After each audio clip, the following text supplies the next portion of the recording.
Bonjour ou bonsoir, selon l'heure à laquelle vous nous regardez. Je suis votre chroniqueur audio et animateur de podcast à l'ODJ Média. Aujourd'hui, je vous lis fidèlement la chronique de Mamouna Sharki, une exploration concrète de la feuille de soins électronique annoncée pour 2026, entre promesses de modernité et épreuves du terrain. Le gouvernement prépare pour 2026 le lancement de la feuille de soins électronique. Objectif, alléger les formalités, fluidifier les remboursements et renforcer la traçabilité au sein d'un système de santé en mutation. L'auteur ajoute que l'annonce s'inscrit dans un virage numérique présenté comme un progrès attendu, mais que tout se joue dans l'exécution.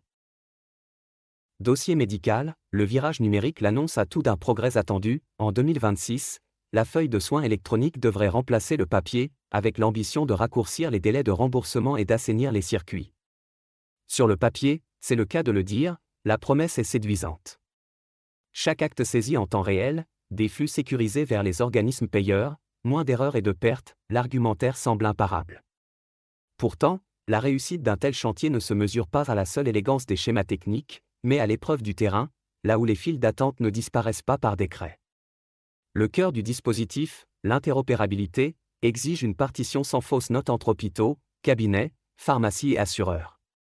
Or, les systèmes d'information de santé, morcelés et hétérogènes, ne s'alignent pas en un claquement de doigts. Former les soignants, accompagner les patients, financer les mises à niveau et maintenir l'existant pendant la transition, autant de coûts cachés que l'enthousiasme numérique évoque rarement. Le risque n'est pas tant l'échec technique que la création d'un nouveau fossé entre établissements bien outillés et structures à bout de souffle. L'auteur pense que la transparence annoncée ne vaut que si la confiance est bâtie et prouvée techniquement.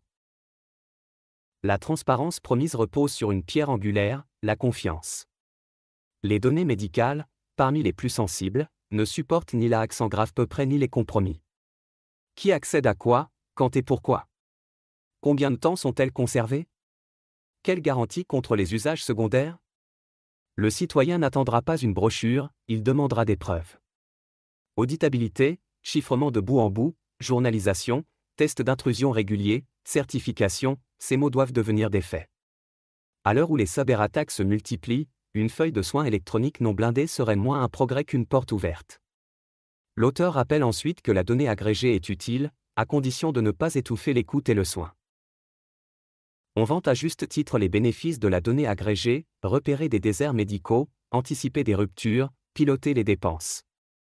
Encore faut-il que l'algorithme ne remplace pas l'écoute, et que la quête d'efficience ne se traduise pas par une bureaucratie numérisée, plus rapide à refuser qu'à comprendre. La technologie peut libérer du temps soignant, elle peut aussi l'engloutir, si la saisie devient une fin et non un moyen. La neutralité impose de rappeler cette évidence, un bon logiciel mal déployé reste un mauvais service. L'auteur souligne enfin l'enjeu social, l'inclusion numérique est une logistique concrète, pas un slogan. Reste l'enjeu social, souvent relégué à la marge des communiqués. L'inclusion numérique n'est pas un slogan, c'est une logistique, guichet d'accompagnement, médiateur, langue, accessibilité, recours hors ligne pour ceux qui en ont besoin. Si 2026 doit être un cap, il gagnera à être progressif, vérifiable et réversible, avec des indicateurs publics, délais de remboursement, taux d'erreur, incidents de sécurité, satisfaction des usagers. À cette condition, la feuille de soins électronique pourra passer du statut d'annonce à celui d'avancée mesurable, non pas l'illusion d'une modernité, mais sa preuve tangible. Merci pour votre attention. J'ai lu, mot pour mot, la chronique de Mamouna Sharki, en respectant strictement son intégrité. Rendez-vous pour la prochaine chronique, même rigueur, même promesse, une lecture fidèle et claire, au service du débat public.